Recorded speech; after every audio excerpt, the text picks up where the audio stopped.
All right, cleaning your liver. I have good news and I have bad news. The bad news is it doesn't happen overnight. It takes time. Any big payoff in life requires an investment. It requires persistence, perseverance, and patience. But it can save your life. It can make you younger, give you back your energy, your hormones, your health, and even your good mood.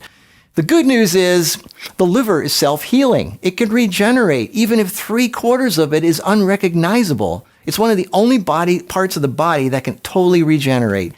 Taking the time to clean your liver can make a huge difference in the quality of your life, and it's not complicated. It just takes perseverance. First and foremost, the most important thing is to first stop doing the things that clog it up.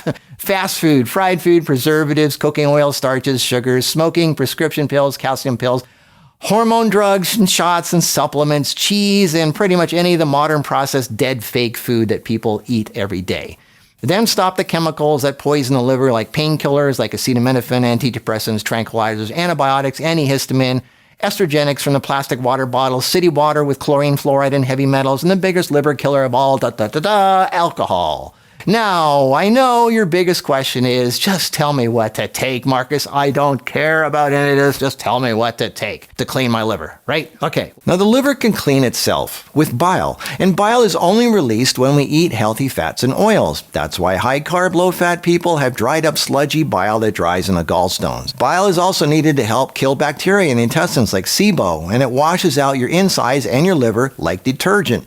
But again, you need healthy fats in your diet to help make this happen, because bile is what the body makes to help break down fats and oils so you can absorb fat-soluble vitamins like A, D, E, and K.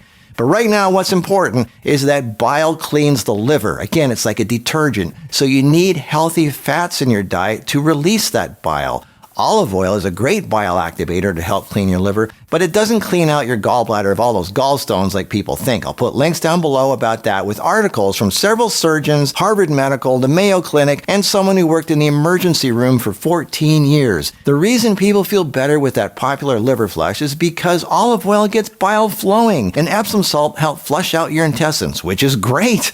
But those green blobs floating in the toilet are mainly saponified olive oil, and if you don't believe me, have them tested. Real gallstones are made of cholesterol and bile salts, which don't float. And yes, some small ones may be released, but not the big ones. Read what the surgeons say down below to learn more. Anyways, yes, olive oil is great. It gets bile flowing, which helps the cleansing process. You can even take some bile salts if you want. And I definitely advise lecithin. The sunflower version is preferable over the soy version. I'll put links down below. Lecithin is a fat emulsifier. Put a heaping spoonful of it on your food every day or in your smoothie and watch what happens to your gallstones and sludgy bile. It's also great for people who have had their gallbladders removed. So again, I can't stress this enough. To get the bile moving, you need to stop the carbs. High carb, low fat people are the ones who get the gallstones, and you do not want to have your gallbladder removed. And healthy fats and olive oil do not make you fat. Bad fats and oils and fried foods do, which are the ones that are responsible for inflaming your liver, making you fat, and creating heart attacks. The liver is hormone central. It regulates hormones. A clogged up, weak liver cannot regulate hormones very well anymore. When the ovaries start shutting down post-menopause, the adrenals start taking over producing estrogen. And other than bread, cheese, sugar, and dairy, what is something most women cannot be without? Coffee. What does coffee do? Burns out the adrenals, and those double latte espressos are killing your estrogen. By the time middle age comes around, they have fatty, inflamed livers from a lifetime of bread, sugar, dairy, ice cream, bagels, chips, crackers, pasta, pizza, alcohol, medication, and pastries. So the liver is clogged up and not regulating hormones very well anymore. So they take estrogen, which instantly makes them feel better, problem solved, and they continue to eat bread, pasta, cereal, ice cream, bagels, chips, crackers, alcohol, and Tylenol. Is the problem really solved? Estrogen, it's estrogen. It's a lot of estrogen. And estrogen weakens bile flow, which weakens the liver. And a weak fatty liver, especially on a high-carb, low-fat diet, results in gallstones, low energy, thyroid dysfunction, weight gain, insulin resistance, metabolic syndrome. Many develop type 2 diabetes. They get sick more, so they take antibiotics, which kills the bacteria that breaks down oxalates, which results in kidney stones. Oh, the list goes on. And all of this could have been simply avoided by cutting the carbs and refined foods and eating the way nature intended. Then the liver would be clean, their energy would come back, their hormones would come back, and they wouldn't need their gallbladders, kidneys, and thyroids removed. Is the ice cream, the bread, the sugar, the pasta, and the cookies really worth it? Come on, get some kale, avocados, coconuts, peanut butter, apple cider vinegar, and olive oil in there and start living. Okay, there are other ways to clean the liver, like start drinking lots of water. Every day, lots of water. Water is the universal solvent, so drink lots of water. Not alkaline water because calcium contributes to stone formation. Now, there are things that help stimulate the liver to clean, like bitter herbs and foods, which trigger the vagus nerves to stimulates the liver to start cleaning. Dandelion juice is a great example. When you eat or drink something bitter and you go, yuck, oh, and you spaz out like that, that shiver triggers the liver. And that's why Swedish bitters are very popular herbs for liver cleansing. If you haven't heard about them, look them up. They've been used forever, especially in Europe.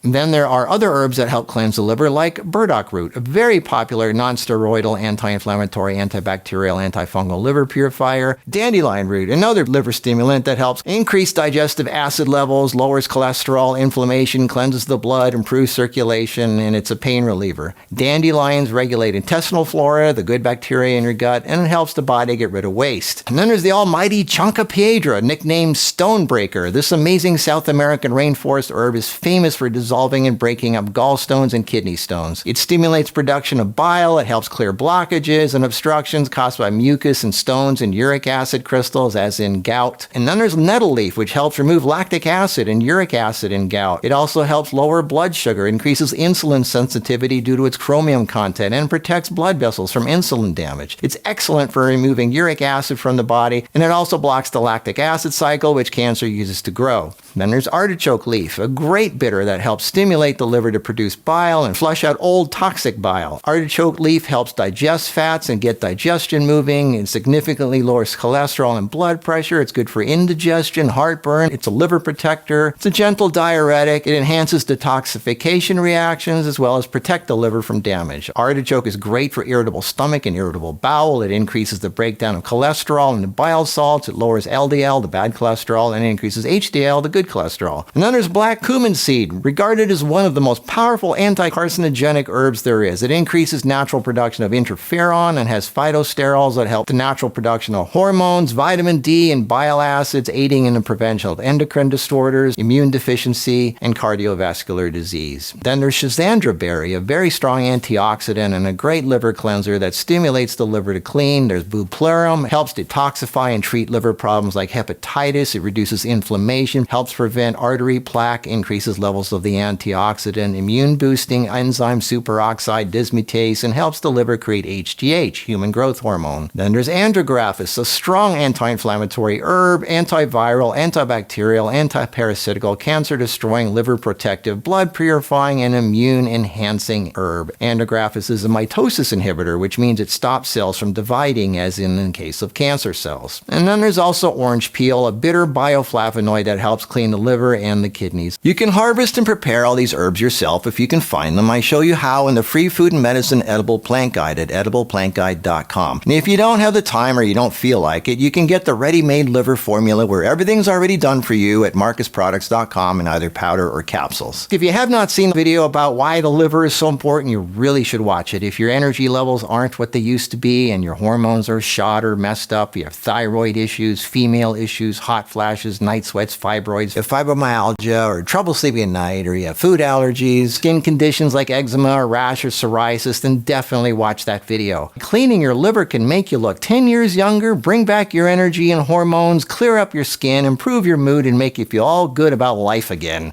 If you've been feeling blah and run down and depressed and your life's grinding to a halt, you need to clean your liver. The biggest effect comes from stopping the unhealthy habits that you've been doing for decades that caused your liver to run down in the first place. With many people, it's a miracle they're even still alive. You need to take this seriously. If you have low sex drive, low energy, and your skin conditions, those are just outer symptoms. And trying to treat those outer symptoms does not get to the root cause. You can take all the testosterone shots and female hormone replacement therapy sessions you want, but that's simply painting a coat of paint over rust. Why is the car rusting? You need to get to the root cause or else you will eventually fall apart, literally.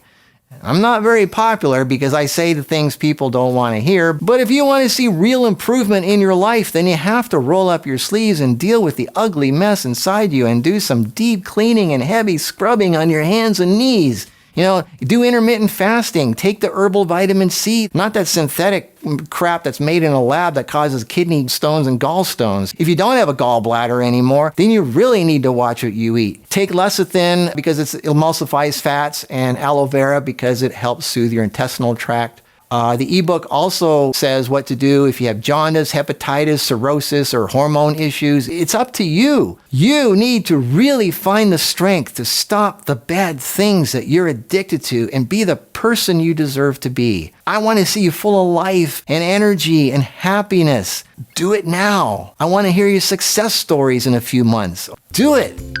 I want you to be happy and free. All right. I'm done lecturing. I'll see you in the next video.